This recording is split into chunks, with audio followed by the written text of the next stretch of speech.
ദേവി ഇങ്ങനെ കൽപ്പിച്ചു. പറഞ്ഞു ഭഗവാനോട് ഇത് ദേവി ആശ്ചര്യമായ ചരിത്രം ദേവിയുടെ എല്ലാവരും അറിയണം, ലോകം മുഴുവൻ അറിഞ്ഞ് എന്തോ അതിനുള്ള മാർഗം ഉത്തമ സ്ഥാനത്ത് ദേവിക്കൊരു ക്ഷേത്രം പണിയണം. അപ്പം ദേവി പ്രത്യക്ഷപ്പെടുത്തി ദുർവാസ മഹർഷിയും നാരദമുനിയും പരശുരാമനെ. എന്നിട്ട് കൽപ്പിച്ചു ഇങ്ങനൊരു സംഭവം, ദേവിക്കൊരു ക്ഷേത്രം പണിയണം, പവിത്രമായ സ്ഥലം വേണം, ശുദ്ധമായ സ്ഥലം, പവിത്രമായ സ്ഥലം. അപ്പം അവർ നോക്കുമ്പം ഭൂമിയിൽ പവിത്രമായ സ്ഥലം 1000 വർഷത്തിനിടെ 100 വർഷത്തിനിടെ മലമൂത്രം ചോറ് വീഴാത്ത ഭൂമി സ്ഥലം എല്ലാം അശുദ്ധം. അപ്പോൾ അവർ ആലോചിച്ചു, അവർ ഋഷി പുങ്കവന്മാരില്ല, അവർ തീരുമാനിച്ചു ദുർവാസ മഹർഷി ശുദ്ധമായ സ്ഥലം വേണം, അതിനെന്ത് മാർഗം? അവർ തപശക്തി കൊണ്ട് പമ്പാവതി ശബരിമലയിൽ നിന്ന് വന്ന് നേരെ വേമ്പനാട്ട് കായലിൽ പൊക്കൊണ്ടിരുന്ന പമ്പാവതിയുടെ നടുക്കൂട്ട് അവർ തപശക്തി കൊണ്ട് മണ്ണിട്ടു. മണ്ണിട്ടപ്പം പരുമല ഒരു ദ്വീപ്, 4 വശം പമ്പയാറ്. പരുമലയ്ക്ക് കിഴക്ക് വശത്ത് പാണ്ഡാണ്ട് എന്ന് പറയുന്ന സ്ഥലത്തു നിന്ന് ഇങ്ങോട്ട് വരുമ്പോൾ പരുമലയോട്ട് പ്രവേശിക്കുന്നിടത്ത് പമ്പയാറ്. അവിടെ വെച്ച് പാണ്ഡാണ്ട് ഇല്ലുമല പാലത്തിൻ്റെ അവിടുന്ന് പമ്പയാർ ഡൈവേർട്ടായി രണ്ടായിട്ട് തിരിച്ചിട്ട് ഈ ആറാട്ടുകളിൽ നിന്ന് അക്കരെ പന്നായി പാലത്തിന് കീഴിൽ നിന്ന് വീണ്ടും ഒന്നായിട്ട് വേമ്പനാട്ട് കായലിലോട്ട് പോയി. അപ്പോൾ കിഴക്കും പടിഞ്ഞാറും ത്രിവേണിയുമായി 4 വശവും പമ്പയാറും നടുക്ക് ഇത് ദ്വീപ് പരിശുദ്ധമായി. കാര്യം 365 ദിവസവും വെള്ളമല്ലേ 4 വശം, അപ്പോൾ എപ്പോഴും ശുദ്ധമായി. അങ്ങനെ അവർ ശുദ്ധമായ സ്ഥലത്ത് ദ്വീപിനകത്ത് ദേവിക്ക് ക്ഷേത്രം പണിഞ്ഞു. വെളിയിലെ കരിങ്കാളി, കൊടുങ്കാളി, ഭൂതക്കാളി വെളിയിൽ പ്രവേശിച്ചു, ക്ഷേത്രപാലനെ വെളിയിൽ പ്രവേശിച്ചു. എന്നിട്ട് ബാക്കി ഭൂതദേവന്മാരൊക്കെ പിന്നത്തെ 18 വർഷം മുമ്പ് ഉള്ള ദേവപ്രശ്നം കഴിഞ്ഞ് പ്രവേശിച്ച. അപ്പോൾ ഈ കരിങ്കാളി, കൊടുങ്കാളി, ഭൂതക്കാളി ക്ഷേത്രപാലനെ അവർ പ്രവേശിച്ച ഋഷിമുനിമാർ. അതിൻ്റെയൊക്കെ മഹത്വം വിശദീകരിക്കാനൊന്നും നമ്മളാളല്ല. കാര്യം കൊടുങ്കാളി മാത്രം എഴുതപ്പെട്ടുള്ളത് എന്നാണെന്നറിയോ? ഇന്നലെ അല്ല, കുറഞ്ഞത് 10,000 വർഷമെങ്കിലും മുമ്പ്. ഇത് സംസ്കൃത ഭാഷ ഉണ്ടാകുന്നതിന് മുമ്പ് പ്രാകൃത തമിഴ് ഭാഷയിലാണ് കൊടുങ്കാളി മന്ത്രം എഴുതപ്പെട്ടിട്ടുള്ളത്. ആരെവിടെ ഇരുന്ന് ചരട് ചോദിച്ചാലും ചരട് ചോദിക്കാൻ ഉപയോഗിക്കേണ്ട കൊടുങ്കാളി മന്ത്രം, അതതിൻ്റെ വിധാനം അനുസരിച്ച്. പിന്നെ ആർക്കൊന്നെങ്കിൽ ഇങ്ങോട്ട് ചരട് എന്ന് ചോദിച്ചാൽ അങ്ങോട്ട് തന്നാൽ പോലെ അതാകത്തില്ല. പ്രൊസീജിയർ ആസ്പർ ആചാരം അനുസരിച്ച് അതാ കൊടുങ്കാളി മന്ത്രം ചോദിച്ച് വേണം. ഇത് ചരടോ ഇത് എന്ത് പറയുന്നതിന് വേറെ ഉണ്ടല്ലോ, ലേലസ് അല്ല, ഈ രക്ഷ എഴുതി കെട്ടുക, അതിന് ഉപയോഗിക്കേണ്ടത് കൊടുങ്കാളി മന്ത്രം തന്നെ. അതങ്ങനെ കൊടുങ്കാളി, കരിങ്കാളി, ഭൂതക്കാളി അവരുടെ മുമ്പിലാണ് കുരുതി നടക്കുന്നത്. വലിയ കുരുതി, കെട്ടുവിധാന കുരുതി നടക്കുന്നത് അവിടെയാണ്. പിന്നെ ക്ഷേത്രപാലം എന്ന് പറഞ്ഞാൽ മഹാദേവൻ്റെ തന്നെ അംശാവതാരമാണ്. ക്ഷേത്രപാലനും ഈ ഭൈരവനെങ്കിൽ മഹാദേവനൊന്നും 2 വരല്ലോ, അതിൽ ഒരവതാരമാണ് ക്ഷേത്രപാലൻ. ക്ഷേത്രപാലനും പിന്നെ മറ്റേ അകത്തെ വീരഭദ്ര സ്വാമി, അതും മഹാദേവന്റെ അംശാവതാരം തന്നെ. മഹാദേവൻ ഭദ്രകാളിയും ജടപറിച്ചുണ്ടായ വീരഭദ്രൻ, തെക്കൻ നിന്ന് ഭദ്രകാളി. രക്ഷപ്രജാപതിയെ ചൂലത്തെ കുത്തിയെടുക്കുന്ന വീരഭദ്രനാണ്. അതങ്ങനെ. പിന്നെ അന്നങ്ങനെ പ്രതിഷ്ഠ നടത്തിയിട്ട് ദുർവാസ മഹർഷി പ്രതിഷ്ഠ നടത്തിയിട്ട് പ്രാണപ്രതിഷ്ഠ നടത്തി. പിന്നെ ആദ്യം പുഷ്പഞ്ജലി അർപ്പിക്കാനെന്ന് നാരദമുനിയെ പീഠത്തോടു കൂടി ശൂലത്തെ കോരിയെറിഞ്ഞെന്ന് ചരിത്ര പുസ്തകത്തിൽ പറഞ്ഞു. അപ്പോൾ അത് കണ്ടപ്പം ഇത്ര ശക്തനും സിദ്ധനും കൃത്യനും ഒക്കെ ദുർവാസ മഹർഷി പോലും ഒന്ന് ഭാവിച്ചു ഉള്ള കാര്യം. അദ്ദേഹം ഇങ്ങനെ ഭാവിച്ചു നിന്നപ്പോൾ ദേവി അശരീരി ഉണ്ടായി. അന്തരീക്ഷത്തിൽ കേൾക്കാം, ഈ രൂപത്തിൽ എൻ്റെ പ്രതിഷ്ഠ ഇവിടെ നിലനിർത്തിയാൽ മനുഷ്യർക്കോ മറ്റുള്ളവർക്കോ ദർശനം അസാധ്യമാണ്. അതുകൊണ്ട് വിഗ്രഹത്തിൻ്റെ ഭാവത്തിൽ മാറ്റം വരുത്തണം. ഇന്ന് 16 കൈയാണ്.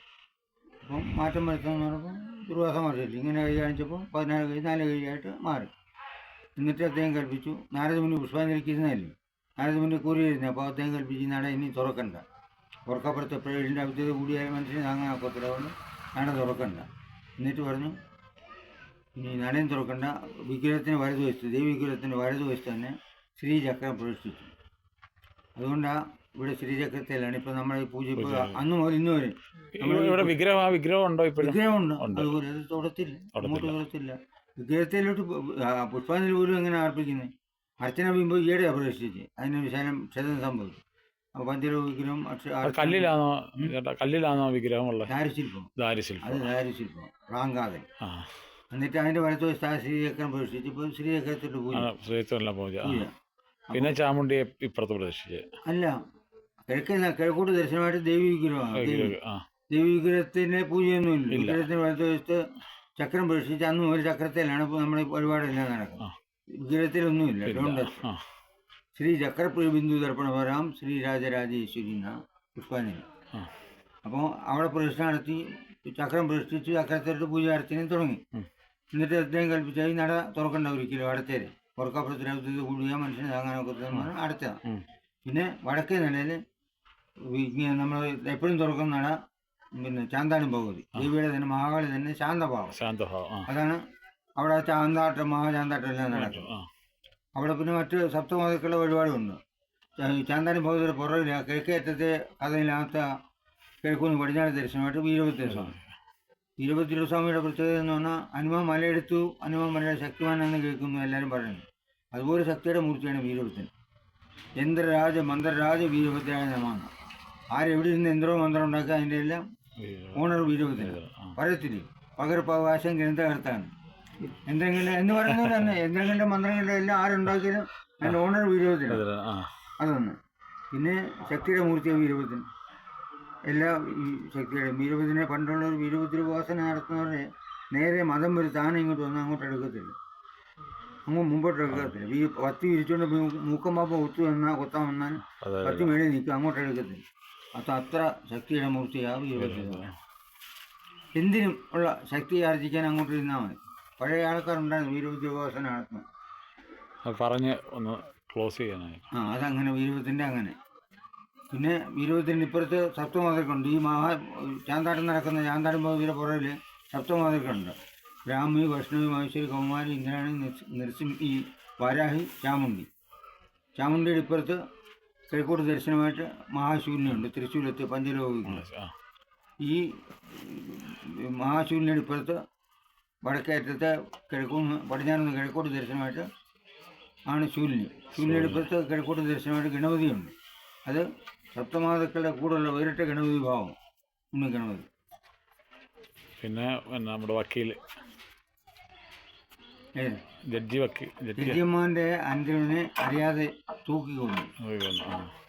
ഒരു കേസിനെ വീതിച്ചു. പക്ഷെ നിരപരാധിയായിരുന്നു ആള്, അറിയത്തില്ല. അപ്പോൾ പുള്ളിയെ അപ്പോൾ മരിച്ചു കഴിഞ്ഞപ്പോൾ ആത്മഹത്യ ചെയ്തില്ലേ. മരിച്ചു കഴിഞ്ഞപ്പോൾ അവരുടെ കുടുംബക്കാർ ആവാഹിച്ചു എവിടെയെങ്കിലും ഇരുത്താമെന്ന് വെച്ചാൽ ആവും നോക്കി. ആവാഹിച്ച് പല രീതിയിൽ നോക്കിയിട്ടൊന്നും ആവാഹിച്ച് കിട്ടുന്നില്ല, ആവാഹനത്തിൽ വരുന്നില്ല. അപ്പോൾ പിന്നെ തന്നെത്താൻ ഇവിടെ വന്നിട്ട് ഇവിടെ കയറി ഇരുന്നു എന്നാണ് പറയുന്നത്. സ്റ്റേജിൻ്റെ പുറത്ത്.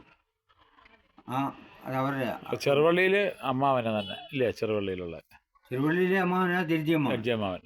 ആ ജഡ്ജിയമ്മാവൻ്റെ അനന്തരവനാ നിരപരാധിയ ഇവിടെ വന്ന് തന്നെത്താനെ വന്ന് കയറിയിരുന്ന ഇവിടെ. ആരും കൊണ്ടുവന്നതല്ല, ആവാഹിച്ചൊന്നുമല്ല, തന്നെ വന്ന് ഇവിടെ കയറിയിരുന്നു. ഇവിടെ കയറിയിരുന്നപ്പോൾ പിന്നെ ഇവിടെ തന്നെ സ്ഥിരപ്പെടുത്തി. ഇപ്പൊ ഏകദേശം എത്ര കൊല്ലമായി ഈ അമ്പലത്തിന്റെ ഒരു ചരിത്രം പറയാനാണ്? അമ്പലത്തിന്റെ ചരിത്രം ദ്വാപരയുഗം മുതൽ ഋഷിമുനിമാരെ നിർമ്മിച്ചതാണ്. പിന്നെ കാണുന്ന ഇപ്പൊ അതിനുശേഷം മാറ്റമുണ്ട്. അതാ ഞാൻ പറഞ്ഞ് ചരിത്രം മൊത്തം പറയാൻ പോയാൽ 24 മണിക്കൂർ അടുത്ത പാർട്ടായിട്ട് എടുക്കാം. ആയിക്കോ, അതേ പറ്റും. അത് എന്നിട്ട് ദ്വാപരയുഗത്തെ അങ്ങനെ പണിഞ്ഞു. അത് കഴിഞ്ഞ് കാലക്രമേണ അങ്ങനെ ആയിക്കഴിഞ്ഞ് എന്ത് ചെയ്യുന്നറിയാം, ഈ കേരളം മൊത്തം ഉണ്ടാക്കിയത് പരശുരാമനാണെന്നുള്ളത് എല്ലാവർക്കും അറിയാം. അപ്പം അക്കൂട്ടത്തിൽ ഈ നമ്മൾ നിൽക്കുന്ന സ്ഥലം പരുമല എന്ന് പറയും. ഈ പരുമല 108 ബ്രാഹ്മണരില്ല. അവർ ഇങ്ങനെ കുറേ കാലമായപ്പോൾ കുറേ കാലം കഴിഞ്ഞപ്പോൾ എന്തോ കാരണം എൻ്റെ പിന്നിൽ നിന്നുള്ളത് നമുക്കറിയത്തില്ല. അവർ രണ്ടും തമ്മിൽ 2 ഗ്രൂപ്പായിട്ട് തിരിയാൻ കാര്യം, ഒരു ഗ്രൂപ്പിൽപ്പെട്ട ഒരു പെണ്ണിനെ മറ്റേ ഗ്രൂപ്പിൽപ്പെട്ട ഒരു പയ്യനെ ഇഷ്ടപ്പെട്ടു. അതാണ് അവർ 2 ഗ്രൂപ്പായിട്ട് തിരിയാൻ കാരണമെന്നും പറയുന്നുണ്ട്. ഏതായാലും അവർ 2 ഗ്രൂപ്പായിട്ട് തിരിഞ്ഞു. 108 ജില്ലകളിൽ അവർ 2 ഗ്രൂപ്പായിട്ട് തിരിഞ്ഞു. ഒരു ഗ്രൂപ്പ് ഞങ്ങൾ ശൈവര, മറ്റേ വൈഷ്ണവർ. ശൈവര് ഈ കാവിൻ്റെ കിഴക്ക് വെച്ച് തിരുവണ്ണാമല ക്ഷേത്രം ഇപ്പം പണിഞ്ഞ് പുനരുദ്ധാരണമൊക്കെ നടത്തി അവർ അങ്ങോട്ട് മാറി. പുനരുദ്ധാരണം നടത്തിയപ്പോഴത്തെ ആൾക്കാരാണ്. ഞാൻ പറയുമ്പോൾ സ്കൂൾ പഠിക്കുമ്പോഴൊക്കെ എൻ്റെ അമ്മയൊക്കെ ആ ശിവലിംഗത്തിന് മേലെ മുട്ടം വയ്ക്കണോ അതിൻ്റെ മേലേക്ക് ഇന്ന് ഞാറപ്പഴം പറിച്ചിട്ടുണ്ട്. അന്നൊന്നും ആരും അവിടെ തൊഴാൻ പോലും പോയിട്ടില്ല. ഞാനും ദൂരം പോയിട്ടില്ല. അത് വേറെ കാര്യം.